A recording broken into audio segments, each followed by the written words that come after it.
নমস্কার বন্ধুরা, আপনার জন্মকুণ্ডলিতে যদি শুক্র নিচস্থ হয়, শুক্র দুর্বল জায়গায় অবস্থান করে, শুক্র অশুভ ফলাফল আপনাকে প্রদান করছে বা আপনি শুক্রের মহাদশা ভোগ করছেন, সেক্ষেত্রে আপনি কি করবেন, কি উপায়ে আপনি শুক্রের কৃপা পাবেন, শুক্রের শুভ ফল পাবেন, আসুন আলোচনা করি।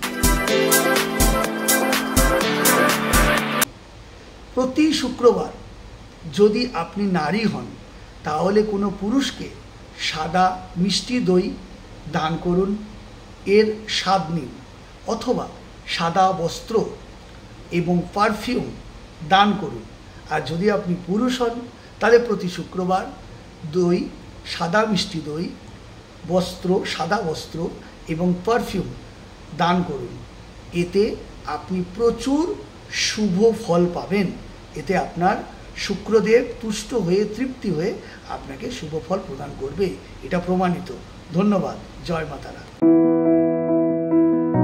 ভিডিওটি ভালো লাগলে সাবস্ক্রাইব করুন প্লিজ।